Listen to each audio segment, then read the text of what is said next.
മടങ്ങിയെത്തുമ്പോൾ നമുക്കൊപ്പം ഒരു അതിഥിയുണ്ട്. അനുകരണ കലയിലെ രസതന്ത്രവുമായി മിമിക്രി കലാകാരൻ അജേഷ് മൺവിളയാണ് നമുക്കൊപ്പം ചേരുന്നത്. Ajesh, very good morning. സ്വാഗതം ന്യൂസ് 18ലേക്ക്. Good morning. ന്യൂസ് 18 കേരളത്തിന്റെ എല്ലാ പ്രേക്ഷകർക്കും സ്വാഗതം. പിന്നെ എൻ്റെ സുഹൃത്ത് അജിനാസ് കൂടരിഞ്ഞ്, അവനാണ് ഇതിലോട്ട് എന്നെ ഈ പ്രോഗ്രാമിലോട്ടൊന്ന് കണക്ട് ചെയ്തവനും നന്ദി. ശരി ശരി. അപ്പൊ എന്തായാലും നമുക്ക് ആദ്യം തന്നെ ഒരു വെടിക്കെട്ട് ഐറ്റത്തിൽ നിന്ന് അങ്ങ് തുടങ്ങിയാലോ? നമുക്ക് ആദ്യം ഒരു വെറൈറ്റി പിടിക്കാം. അതായത് കോട്ടയം പ്രദീപേട്ടൻ്റെ ശബ്ദത്തിൽ നിന്നും ജെ ഹേയിലെ ബേസിൽ ജോസഫിന്റെ അമ്മയായിട്ട് അഭിനയിച്ച കനകമ്മ, കുടശനാട് കനകം, അപ്പം ആ ഒരു വോയിസിലോട്ടുള്ളൊരു മോർഫി. ഓ ശരി ശരി, അത് നോക്കാം. പ്രിൻസിപ്പാളിനെ ഒന്ന് മുഖം കാണിക്കണമെന്ന് അറിയിച്ചായിരുന്നു. അവർക്കേ വാക്കിലിടാൻ വേറെ ആൺമക്കളുണ്ട്. എനിക്ക് ആണായിട്ടും പെണ്ണായിട്ടും ഈ ഒന്നേ ഉള്ളൂ. കല്യാണം കഴിഞ്ഞ് മക്കളില്ലാതിരുന്നേ നേർച്ചയും വഴിപാടും ഉരുളയും കൂടി കമഴ്ത്തിയുണ്ടായ ഉരുപ്പടി അടിയൊന്നുമല്ല. ചവിട്ട് എന്ന് പറഞ്ഞാൽ എൻ്റെ ദൈവമേ, ഒരു മനുഷ്യനെ ഇങ്ങനെ എടുത്തിട്ട് ചവിട്ടാമോ? ഒന്ന് ചവിട്ടുകൊണ്ട് ചെറുക്കാൻ വീണതേ ഈതയുടെ പറമ്പില. അവിടെ നിന്ന് അവർക്ക് എടുത്തുകൊണ്ട് വന്നേ. ഈ ചെറുക്കൻ കിഴങ്ങനായി പോയിണ്ടല്ലേ അവൻ എടുത്തിട്ട് തട്ടുന്നേ. വേറെ വല്ലയിടത്തുവാണെങ്കിൽ ഇതൊക്കെ നടക്കൂ? നീ പറ. താങ്ക് യു അജേഷ്, അടിപൊളി. എന്തായാലും ഇങ്ങനെ ഒരു ട്രാൻസിഷൻ പറ്റുമെന്ന് എങ്ങനെയാ കണ്ടുപിടിച്ചത്? അത് സ്വന്തമായിട്ട് ഓരോന്നിങ്ങനെ ട്രൈ ചെയ്ത് നോക്കുന്നു. അത് ശരി. അപ്പം ഈ കലാരംഗത്ത് എത്തിയിട്ട് എത്ര കാലമായി അജേഷ്? ഒരു സെക്കൻഡ്, ജസ്റ്റ് ഒന്ന് ഓളിയം.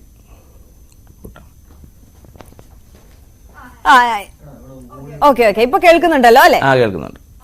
ഓക്കെ. അപ്പം ഞാൻ ചോദിച്ചത് എത്ര കാലമായി ഈ മിമിക്രി കലാരംഗത്ത് എത്തിയിട്ട് എന്നുള്ളതാണ്. ഒരുപാട് വർഷമൊന്നും ആയിട്ടില്ല. സ്കൂൾ കോളേജ് കാലഘട്ടത്തിലൊന്നും ചെയ്തിട്ടില്ല. അതിനുശേഷമാണ് മിമിക്രിയിലോട്ട് ചെയ്തിട്ടില്ല. അപ്പൊ സാധാരണ എല്ലാവരും ഈ കലോത്സവ വേദികളിൽ കൂടിയൊക്കെയാണ് പ്രൊഫഷണൽ മിമിക്രി രംഗത്തേക്കൊക്കെ എത്തുന്നത്. അപ്പൊ അങ്ങനെ ഒരു ഹിസ്റ്ററി ഒന്നും ഇല്ല. കുറച്ച് ലേറ്റായാണ് വന്നത്. അപ്പൊ ചെറുപ്പത്തിലെ പക്ഷെ വീട്ടിലൊക്കെ വെറുതെ ഇരിക്കുമ്പോഴൊക്കെ ചെയ്ത് നോക്കുമായിരിക്കുമല്ലോ അല്ലെ? ചെറുപ്പത്തിലൊന്നും ഇല്ല. ഇല്ല. അപ്പൊ പിന്നെ പെട്ടെന്ന് ഒരു ദിവസം അങ്ങ് തോന്നിയതാണോ എനിക്കിത് പറ്റുമെന്നുള്ളത്? സിനിമയാണ് ആഗ്രഹം, സിനിമ അഭിനയിക്കുക എന്നുള്ളതാണ്. അപ്പം നമ്മുടെ സിനിമയിലോട്ടുള്ളൊരു വഴി എന്നുള്ള രീതിയിൽ. പക്ഷെ ഇത് 1000-ൽ ഒരാൾക്കൊക്കെ കിട്ടുന്ന ഒരു കഴിവാണ് കേട്ടോ. അങ്ങനെ പെട്ടെന്നൊരു ദിവസം നമ്മൾ വിചാരിച്ചാൽ അങ്ങനെ ചെയ്യാൻ പറ്റുന്ന കാര്യമൊന്നും അല്ലല്ലോ. എല്ലാം സ്വന്തമായിട്ട് പ്രാക്ടീസ് ചെയ്ത് പഠിക്കണം.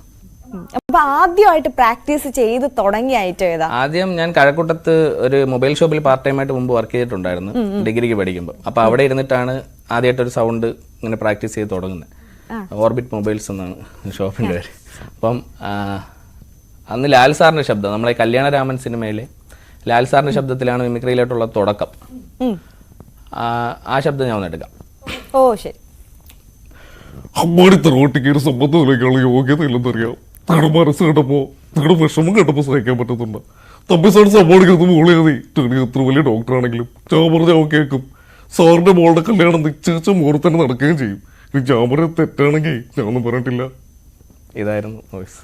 അജേഷ്, അപ്പൊ ആദ്യമായിട്ട് ഈ ഒരു നമ്പർ ആളുകളെ കേൾപ്പിച്ചപ്പോ ആരെയാണ് ആദ്യം കേൾപ്പിച്ചത്? എന്തായിരുന്നു ഫസ്റ്റ് റിയാക്ഷൻ? ആദ്യം സുഹൃത്തുക്കളെയൊക്കെ തന്നെയാണ് കേൾപ്പിച്ചത്. എല്ലാവർക്കും ഇഷ്ടപ്പെട്ടു, അടിപൊളിയായിട്ടുണ്ടെന്ന് പറഞ്ഞല്ലേ? ഈ സൗണ്ട് ഏഷ്യാനെറ്റിൽ ലാൽ സാറിന്റെ മുമ്പിൽ ചെയ്യാനുള്ള ഒരു ഭാഗ്യം കിട്ടിയിട്ടുണ്ട്. ഓ അത് ശരിയാ. കോമഡി സ്റ്റാർസിൽ 2019. എന്തായിരുന്നു അദ്ദേഹത്തിന്റെ ഒരു കമന്റ്? അപ്പോ അദ്ദേഹം നല്ല അഭിപ്രായമാണ് പറഞ്ഞത്. പിന്നീട് ഒരു അതായത് അജേഷിന്റേതായ ഒരു സിഗ്നേച്ചർ ഐറ്റം അങ്ങനെ കുറെ സാധനങ്ങളൊക്കെ പ്രിപ്പയർ ചെയ്ത് വെച്ചിട്ടുണ്ടോ? പിന്നെ ഗണേഷ് കുമാർ സാറിന്റെ ശബ്ദം ചെയ്യാറുണ്ട്. ശരി, മന്ത്രി. ന്യൂസ് 18 കേരള അല്ലേ, അപ്പൊ നമുക്ക് ഗണേഷ് കുമാർ സാറിന്റെ ശബ്ദം ഒന്ന് ചെയ്യാം. ഓ ആയിക്കോട്ടെ. നമ്മുടെ മുമ്പ് അരിക്കൊമ്പന്റെ ഒരു വിഷയം നടന്ന സമയത്ത് അദ്ദേഹം നടത്തിയ ഒരു പ്രസ്താവന, ഒരു 3-4 ഡയലോഗ്. ഈ അരിക്കൊമ്പൻ എന്ന് പറയുന്ന ആന ഇവിടെ ഒക്കെ കറങ്ങിത്തിരിഞ്ഞ് നടക്കുകയാണെങ്കിൽ നമ്മളെങ്ങനെ നമ്മളെ മക്കളെ പള്ളിക്കൊടുത്തി വിടും? എന്ത് സമാധാനത്തിരിക്കും വീട്ടുകാർ?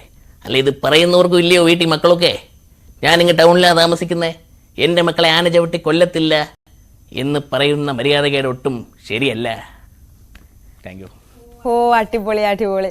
അപ്പം ഈ ഒരു വ്യക്തിയുടെ സൗണ്ട് കേട്ട് കഴിഞ്ഞാൽ എനിക്കിത് അനുകരിക്കാൻ കഴിയും എന്ന് തോന്നുന്നത് എങ്ങനെയാണ്? അത് പ്രാക്ടീസ് ചെയ്ത് വെറുതെ നോക്കി തുടങ്ങുന്നതാണോ, അല്ലെങ്കിൽ എങ്ങനെയാണ് ആ ഒരു കാര്യം ഒന്ന് പറയാമോ?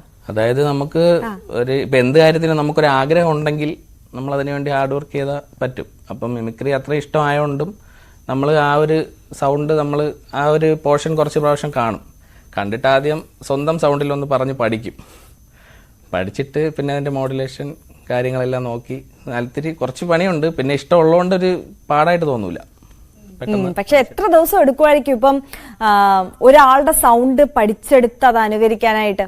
അത് ഓരോരുത്തരുടെ ചിലത് പെട്ടെന്ന് നമുക്ക് കിട്ടും, നമ്മുടെ സൗണ്ടിൽ തന്നെ കാണും. പിന്നെ മിക്ക നടന്മാരുടെ സൗണ്ടും ചെറുതായിട്ടൊന്ന് അങ്ങോട്ടും ഇങ്ങോട്ടും ഒക്കെ ചേഞ്ച് ആകുമ്പോൾ തന്നെ നമ്മൾ ചെയ്ത് വരുമ്പോൾ നമുക്കൊരു ഐഡിയ കിട്ടും.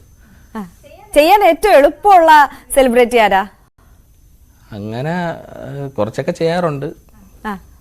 എളുപ്പമായിട്ട് ഇങ്ങനെ ഒരു ഐറ്റം കൂടി.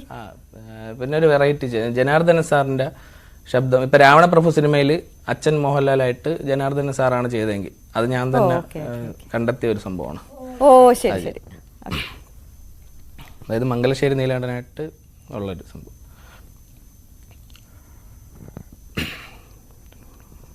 കഴുത്തിന് പകരം വലങ്കൈ അറുത്തതും പിന്നെ കുഞ്ഞനന്ദൻ എനിക്ക് പകരം മരിച്ചപ്പോ തല്ലിക്കൊല്ലാതെ വിട്ടതും നീലകണ്ഠന്റെ കഴിവുകേടായി കാണരുത്. നീ വഴി മാറടാ മുണ്ടക്കൽ ശേഖര. ഇങ്ങനൊരു സാധനം. ഈ പ്രൊഫഷണൽ മിമിക്രി കലാരംഗത്തേക്കൊക്കെ എത്തിയിട്ട് ഇപ്പൊ എത്ര നാളായി? സ്റ്റേജ് ഷോസ് ഒക്കെ ചെയ്യാറുണ്ടോ? സ്റ്റേജ് ഷോസ് ചെയ്യാറുണ്ട്. Channel, TV channel. ഇപ്പം കുറച്ച് നാളാവേ ഉള്ളൂ, ഒരുപാട് വർഷങ്ങളൊന്നും ആയില്ല. പക്ഷെ ഈ ചെറിയ കാലയളവിനുള്ളിൽ തന്നെ ഒരു വലിയ ഒരു പ്രൊഫഷണൽ നിലയിലേക്ക് എത്താൻ അജേഷിന് സാധിച്ചു എന്നുള്ളതാണ്. അതിനൊരു കൺഗ്രാറ്റുലേഷൻസ്. Thank you. അപ്പം എങ്ങനെയാണ് മറ്റുള്ള ഐറ്റംസ്? പൊതുവേ ഈ സ്റ്റേജിൽ എത്ര മണിക്കൂർ അല്ലെങ്കിൽ എത്ര മിനിറ്റ് ആണ് ഒരു പെർഫോമൻസ് ഉണ്ടാവുക? അതിൽ ചെയ്യുന്ന നമ്പേഴ്സ് ഒക്കെ ഏതൊക്കെയാണ്? ഞങ്ങളിപ്പം സ്റ്റേജ് ഷോയിൽ ഇടയ്ക്ക് കുറച്ച് സ്റ്റാർസ്, പിന്നെ സ്പോട്ട് ഡബിങ് ചെയ്യാറുണ്ട്. വിഷ്വൽ എപ്പോഴും ടീമായിട്ടാണോ ചെയ്യാറ്? ഓക്കെ. അപ്പം അജീഷ് ചെയ്യുന്നത് ഏതൊക്കെയാണ്? അതായത് സ്പോട്ട് ഡബ് ചെയ്യാറുണ്ട്, സ്ക്രീനിൽ ഇട്ടിട്ട് അങ്ങനെ ഡബ് ചെയ്യാറുണ്ട് കുറച്ച് സംഭവം. പിന്നെ അല്ലാതെ വോയിസ് ഇമിറ്റേഷൻ അങ്ങനെ. പിന്നെ ഇപ്പൊ പുതിയൊരു സംഭവം ഇങ്ങനെ പ്രാക്ടീസ് ചെയ്തുകൊണ്ടിരിക്കുകയാണ്. ഏതാണ്ട് ഒരു ന്യൂ ഇയർ മുതൽ അത് ഓക്കെ ആവും. ന്യൂ ഇയറിനെ റിലീസ് ചെയ്യുന്നുള്ളൂ പുതിയ കുറച്ച്. ഇപ്പൊ ഒന്ന് ട്രൈ ചെയ്ത് നോക്കിയാലോ? അല്ല, അത് ഞാൻ പഠിച്ചുകൊണ്ടിരിക്കുന്നേ ഉള്ളൂ കുറച്ച്. അത് മിമിക്രി ഷോയുടെ കൂടെ ആഡ് ചെയ്യാൻ വേണ്ടിയിട്ട് ഞാൻ ഇപ്പം കുറച്ച് മെന്റലിസം അങ്ങനെ കുറച്ച് സംഭവങ്ങളൊക്കെ പഠിക്കുന്നുണ്ട്. ഓ അത് ശരി. അപ്പൊ അതൊന്ന് സെറ്റ് ആയിട്ട് അപ്പോൾ അതാണ് പ്രാക്ടീസ് ചെയ്തുകൊണ്ടിരിക്കുന്നത് അല്ലേ? അപ്പൊ പിന്നെ ഒരു ഐറ്റം കൂടി ഞങ്ങളെ ഒന്ന് കാണിക്കാം. സഞ്ജു സാംസന്റെ ശബ്ദം ഒന്ന് കേൾക്കാം. ഓ ശരി. ഒരു രീതിയുണ്ട്. കാരണം ഞാൻ എല്ലാ കൊല്ലവും